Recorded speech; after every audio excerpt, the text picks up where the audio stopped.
creative continuity. We bring the convention to you. I'm Yana Aronova with Creative Continuity at New York Comic Con with Donny Cates at the Dark Horse booth. You wrote Buzzkill and Ghost Fleet. Can you tell us more about that? Sure. Buzzkill's a book that I did last year. It's one of my first books at Dark Horse. It was about a guy who got powers from drinking and doing drugs. The plot of it is he had to get so powerful for something that he actually blacked out. And when he woke up, there was a city destroyed and thousands were dead, but he had no idea why. He had a hangover and he had no idea why. And so the plot from there was, because of that incident, he decided to get clean and go through the 12 steps. And just because he wanted to walk away and get sober, that didn't mean that his villains were just going to let him walk away.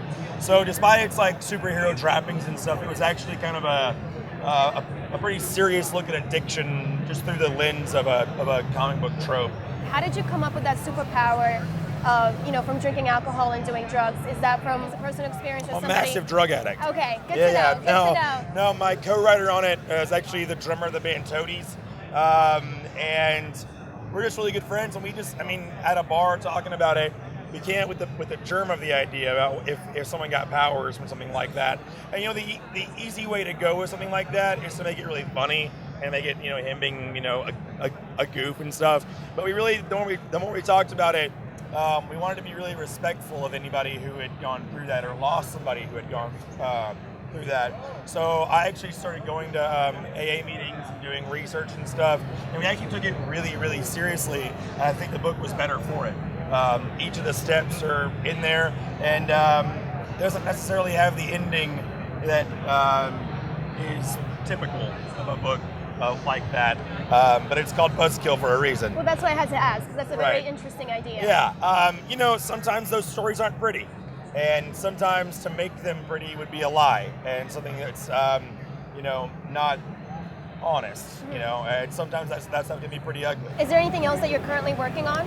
The sequel to Buzzkill, it's going to be an ongoing, so it's my second ongoing. Buzzkill is just 4 issues, so these are going to be for a long time.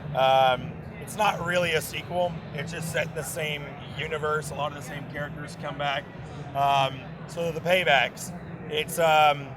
So what if you wanted to be a superhero, right?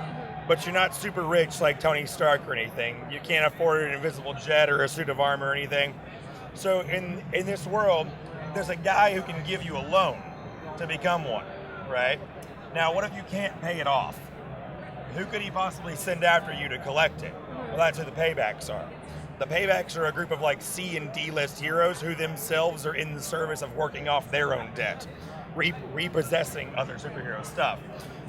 So this big wacky universe, people breaking into bat caves and shit and stealing stuff.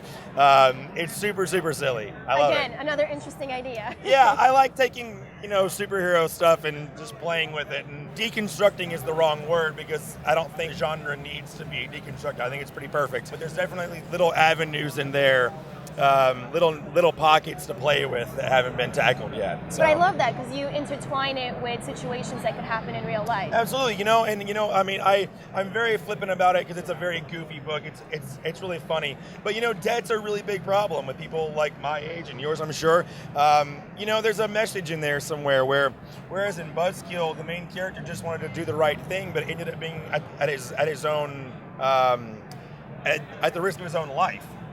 And with people who are coming out of college these days, I went to art school for Christ's sakes, and there's people out there who just want to do the right thing, want to go and get an education and do things, and then they're just saddled with these massive debts, and it kind of makes you a slave to the system because all you're doing is making money to pay that back.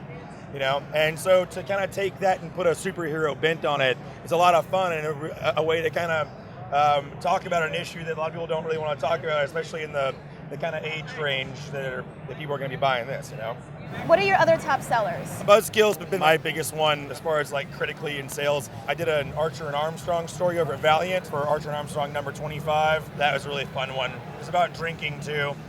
Getting typecast as that guy, which is fine. Tell us more about that. As long as the check clears, I don't give a shit.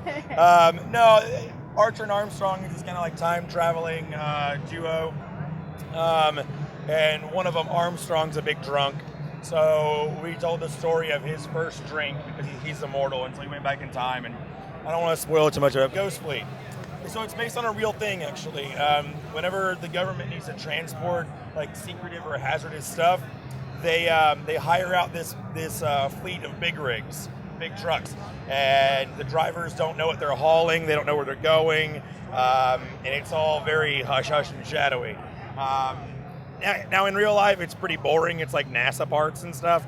But what we did was, the end of Raiders, that big warehouse that the Ark of the Covenant is in. There's all that stuff in there. Basically, what our story is it's the guys who haul that stuff. And so, yeah, it's a big rig action conspiracy black ops horror thriller. That old story. And I have a Dark Horse Presents story that has been running for a while. It's called Hunter Quaid. It's about a alcoholic time traveler. That's what I do, apparently. I do time travel and alcoholism. I am sober, by the way, relatively. Just so we know. FYI, Yeah, just so we know. Yeah. Well, besides tapping into real issues that are going on in this world, where else do you find your inspiration? Working at Dark Horse is so easy. I have fully creative control, so most of it just from my friends. I get to spend all day in my pajamas on my computer writing about robots and time travel. And the best part of my day is calling my friends that I work on these books with. My best friend, Elliot, is actually helping me write the Paybacks as the ongoing. And all my artists are my friends. And just being able to call my friends and talk about plots and talk about stuff like that, it's just a blast. I don't think it gets better than that. You get to work on comic books with your friends. I mean, definitely, let's grab a drink and think of the next big idea. Yeah, and that someone's paying me to do this for a living is just bananas. Living the life. Yeah, it's pretty ridiculous. I love it. And this has been Donny Cates.